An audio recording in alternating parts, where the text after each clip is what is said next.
A Bíblia é um livro gigante composto por 66 livros, mas sobre o que fala cada um desses livros? Nesse vídeo vamos dar um resumo e mostrar a importância de cada obra para o todo da Palavra de Deus. Mas antes, aproveita e comenta aqui embaixo falando qual o seu livro preferido da Bíblia e o porquê. E se você quer aprender a pregar melhor, ou quer começar a pregar, mas tem medo ou não sabe como fazer, eu te sugiro o meu curso completo de pregação. O link para adquirir está na descrição. Iniciamos com Gênesis, o livro dos começos. Primeiramente, ele explica a origem do universo e mundo, depois a origem da raça humana e a entrada do pecado no mundo. Por último, mostra a origem da linhagem eleita de Abraão, por meio da qual todas as nações do mundo seriam abençoadas. Êxodo é uma sequência da saga dos descendentes de Abraão, relatando a história dos israelitas que foram escravizados no Egito e sua libertação por intermédio de Moisés, que recebeu a orientação de Deus. O livro também descreve a entrega dos 10 mandamentos no Monte Sinai e a construção do tabernáculo, onde a presença de Deus habitava entre o povo. Levítico é um livro que contém leis e regulamentos divinos, rituais de sacrifícios e detalhes sobre o sacerdócio levítico dados por Deus. Ele estabelece normas de pureza e santidade, bem como instruções para a adoração. Muitas dessas leis eram destinadas aos sacerdotes levitas que serviam no tabernáculo. A ênfase é que o povo fosse santo, separado porque Deus é santo. Números segue a jornada dos israelitas pelo deserto após sua saída do Egito. O livro narra o censo da nação, várias rebeliões e queixas do povo e as instruções de Deus para a conquista da terra prometida. O livro tem o objetivo de demonstrar como Deus age em fidelidade com sua aliança, apesar da resistência do povo escolhido. Deuteronômio foi escrito como um tratado de suzerania, colocando Deus como autoridade suprema e a responsabilidade de Israel como um vassalo, bem como as promessas feitas caso o povo permanecesse fiel ao compromisso realizado no Sinai. O livro serve como lembrete das obrigações e promessas feitas por Deus. O livro de Josué narra a conquista da terra prometida por parte dos israelitas liderados por Josué após a morte de Moisés. O livro descreve as batalhas para a conquista de Canaã e a divisão da terra entre as tribos de Israel, cumprindo as promessas de Deus e Abraão. O livro de Juízes relata um período de turbulência na história de Israel após a conquista da terra prometida. Durante esse tempo, líderes controlados pelo Espírito, chamados de juízes, surgem para guiar o povo em tempos de crise e apostasia. O ciclo de desobediência, opressão estrangeira, arrependimento e libertação é uma característica marcante deste livro.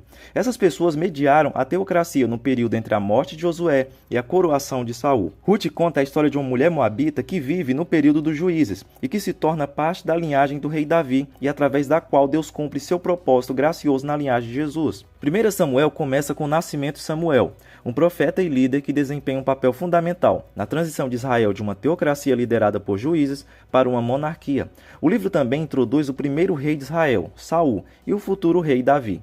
2 Samuel continua a história de Israel após a morte de Saul. Davi é ungido como rei de Israel e enfrenta desafios, incluindo conflitos com outros líderes e o trágico episódio de seu adultério com Batseba. O livro destaca o relacionamento entre Davi e Deus, bem como seu papel importante na história de Israel. O livro de 1 Reis descreve o reinado de Salomão, filho de Davi, e sua construção do templo em Jerusalém.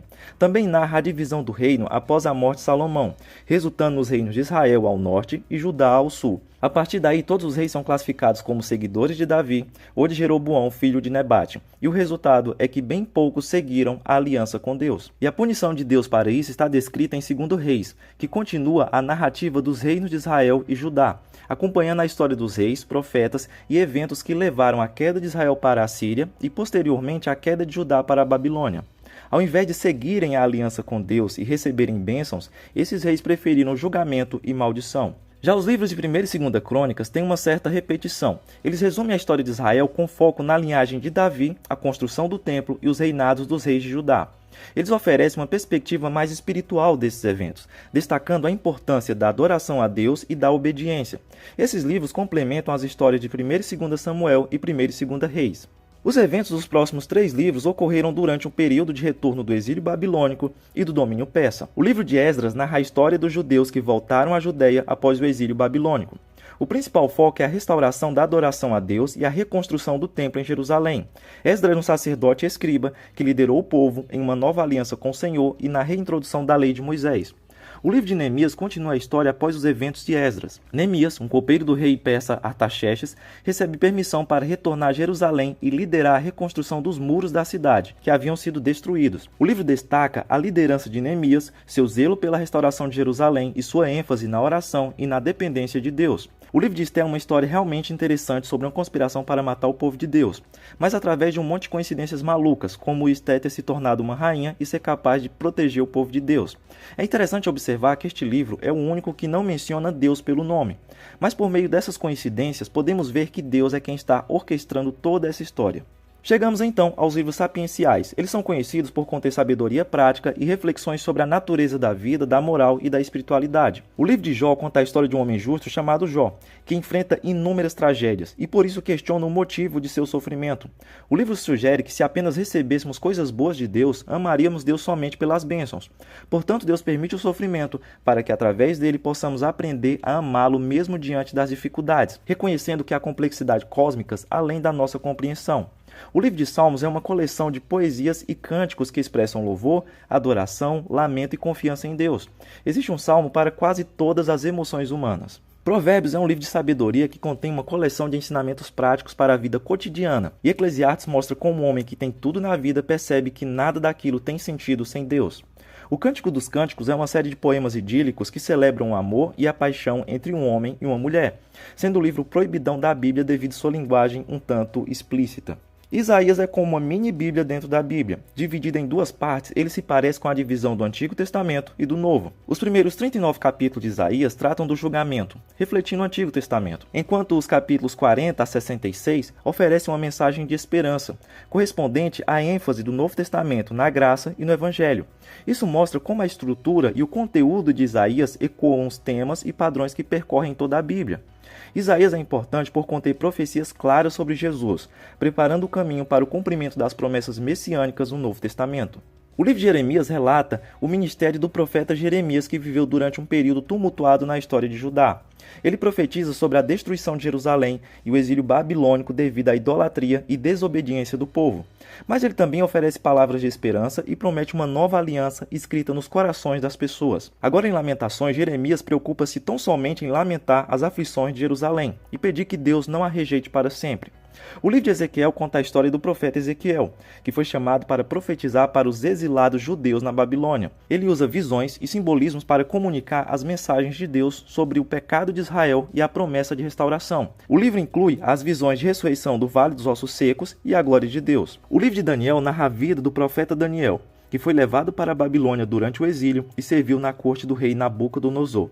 O livro contém histórias conhecidas, como A Fornalha de Fogo e Daniel na Cova dos Leões, bem como visões proféticas que abrangem eventos futuros, incluindo a ascensão e queda de impérios mundiais e o julgamento de Deus. O livro de Oséias profetiza sobre a infidelidade de Israel, usando seu casamento com uma mulher adúltera como metáfora para ensinar o povo sobre infidelidade espiritual.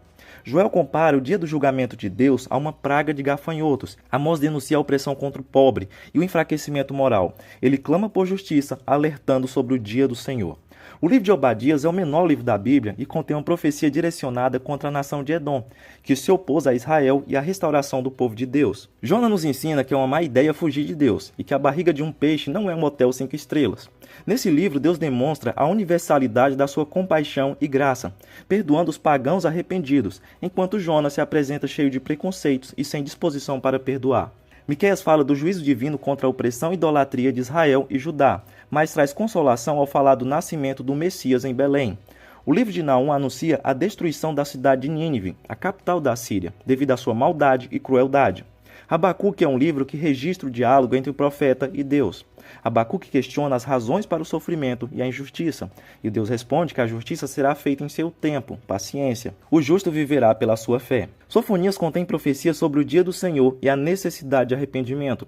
O profeta anuncia juízo sobre nações e promete restauração para o remanescente fiel de Israel. Ageu é um livro que encoraja o povo judeu a reconstruir o templo em Jerusalém após o exílio babilônico, lembrando o povo da importância de priorizar a casa de Deus. E assim como Ageu, Zacarias incentiva o povo a reconstruir o templo. Ele ainda fala sobre as próximas fases da obra redentora divina, nos ajudando a olhar para o futuro quando o reino de Deus foi estabelecido. Malaquias mostra que, apesar dos esforços dos profetas, o povo não tinha mudado em nada, a não ser pelo remanescente fiel. Ele fala ainda sobre a vinda de um mensageiro antes do grande e terrível dia do Senhor, e assim termina o Antigo Testamento. O Evangelho de Mateus destaca a genealogia de Jesus, apresentando-o como o Messias prometido e rei de Israel. O livro abrange os ensinamentos de Jesus, os milagres e os eventos-chave da sua vida, incluindo seu nascimento virginal. O Sermão da Montanha e a Grande Comissão. Ele enfatiza a ligação entre o Antigo e Novo Testamento, destacando as profecias cumpridas por Jesus. O Evangelho de Marcos é um relato de Jesus em ação, destacando seu poder em milagres e curas. Lucas, assim como Marcos, é uma história sobre Jesus escrita de uma perspectiva não judaica. Por isso se concentra em como Jesus é o salvador de todas as nações, não apenas dos judeus, e se concentra mais ainda nas mulheres da vida de Jesus. O Evangelho de João difere dos outros evangelhos. Ele explora a divindade de Jesus de maneira mais profunda, porque os 3 primeiros livros são chamados de evangelhos sinóticos. João apresenta Jesus como o Verbo, ou Palavra de Deus que se tornou carne. O livro inclui ensinamentos profundos, como a conversa com Nicodemos sobre o novo nascimento, e as Eu Sou, declarações de Jesus. João também enfatiza o relacionamento íntimo entre Jesus e o Pai. O livro de Atos é uma continuação do Evangelho de Lucas. Ele narra os eventos que se seguiram à ressurreição de Jesus e o início da expansão do cristianismo. O livro começa com a ascensão de Jesus ao céu e o derramamento do Espírito Santo no Pentecostes. O apóstolo Pedro e os demais seguidores de Jesus começam a pregar e realizar milagres em Jerusalém. A igreja cresce rapidamente, apesar da oposição das autoridades judaicas. Atos então segue as viagens missionárias do apóstolo Paulo, que desempenha um papel central na disseminação do cristianismo entre os gentios. E ao fazer isso, ele escreve muitas cartas para eles. Então vamos dar uma olhada nelas. A carta aos Romanos aborda doutrinas teológicas fundamentais, incluindo a justificação pela fé, a lei, o papel dos gentios e judeus na história da redenção e a importância da santificação. A primeira carta aos Coríntios aborda questões relacionadas à disciplina na igreja, a unidade do corpo de Cristo, o casamento, a ressurreição dos mortos e o uso dos dons espirituais. A segunda carta aos Coríntios é uma continuação da primeira, e agora Paulo defende sua autoridade apostólica, fala de reconciliação e a coleta para os santos empobrecidos em Jerusalém. A carta aos Gálatas fala da justificação pela fé, a liberdade em Cristo e a importância de não voltar à escravidão da lei. Paulo defende a suficiência da obra de Cristo para a salvação. A carta aos Efésios enfatiza a unidade dos crentes em Cristo e a construção da igreja como o corpo de Cristo. Paulo discute os princípios da vida cristã, relacionamentos familiares e armadura de Deus. A carta aos Filipenses expressa a alegria e gratidão de Paulo pelo apoio financeiro da igreja de Filipos. Ele exorta os filipenses a viverem em unidade e humildade com Cristo. A carta aos Colossenses destaca a supremacia de Cristo e a suficiência de sua obra redentora. Paulo adverte contra filosofias e tradições humanas que desviam da verdade em Cristo. A primeira carta aos Tessalonicenses trata da volta de Cristo e incentiva a esperança e a santidade enquanto isso não acontece. A segunda carta aos Tessalonicenses aborda mal-entendidos sobre a vinda de Cristo e a importância do trabalho e da disciplina na vida cristã. A primeira carta a Timóteo fornece instruções pastorais para Timóteo, um jovem líder da igreja. Paulo aborda a doutrina, a liderança e a conduta na igreja. A segunda carta a Timóteo é uma carta pessoal de Paulo a seu aprendiz Timóteo. Ele encoraja a perseverança na fé e no ministério, apesar das dificuldades. Tito fala sobre garantir que todos na igreja recebam bons ensinamentos. Os homens deveriam aprender com homens mais velhos como ser bons homens. Mulheres deveriam aprender com as mulheres mais velhas como ser boas mulheres. E todos os cristãos precisam aprender com a igreja e ser disciplinados por ela. Filemon é uma carta sobre o perdão cristão. Filemon tinha um servo que fugiu, mas Paulo diz a Filemon para aceitar seu servo de volta, não como um escravo, mas como um irmão e perdoar todas as suas dívidas. Hebreus conecta o Antigo e o Novo Testamento. Você se lembra de Levítico e de todas aquelas cerimônias e rituais? Qual era o propósito de tudo aquilo? O propósito eram ser sombras de Cristo. Mas agora que Cristo já fez seu sacrifício, não há mais sacrifícios necessários. O propósito ritual é levar nossas mentes para as realidades celestiais mais elevadas, porque Cristo é nosso sumo sacerdote no céu. Além disso, a carta enfatiza a importância da fé perseverante e encoraja os crentes a se manterem firmes, mesmo diante das adversidades. Muitos exemplos de fé são apresentados, como a fé de Abraão e de outros heróis da fé. A Epístola de Tiago, escrita por Tiago, meio-irmão de Jesus, aborda a importância da fé genuína manifestada em obras, exortando os crentes a viverem uma vida prática e ética. A primeira carta de Pedro fala sobre a esperança e a perseverança dos crentes em meio a adversidades, enfatizando a importância de viver de acordo com os padrões de Cristo. A segunda carta de Pedro, também escrita por Pedro, adverte contra os falsos mestres e exorta os crentes a crescerem na graça e no conhecimento de Cristo. A primeira carta de João é uma carta pastoral que enfatiza o amor, a comunhão e a confiança em Deus, bem como a necessidade de evitar o pecado. A segunda carta de João é uma carta breve que exorta os crentes a permanecerem na verdade e a não receberem falsos mestres em suas casas. A terceira carta de João é uma carta pessoal que elogia a hospitalidade e a fidelidade dos crentes e adverte contra a arrogância de Diótrefes. A Epístola de Judas é uma advertência contra os falsos mestres e apóstatas, enfatizando a importância da fé e da oração. O livro de Apocalipse é uma visão profética dada a João, exilado na ilha de Patmos. O livro começa com a visão de Jesus Cristo, que instrui João a registrar as mensagens que irá receber. João é orientado a escrever cartas para as 7 igrejas da Ásia Menor: Éfeso, Esmirna, Pérgamo, Tiatira, Sardes, Filadélfia e Laodiceia. Essas cartas contêm elogios, repreensões e conselhos específicos para cada uma dessas igrejas. O livro apresenta uma série de visões simbólicas que descrevem eventos futuros, como a abertura dos selos, o toque de trombetas e o derramamento das taças da ira. Essas visões revelam guerras, desastres naturais, perseguições e julgamentos divinos.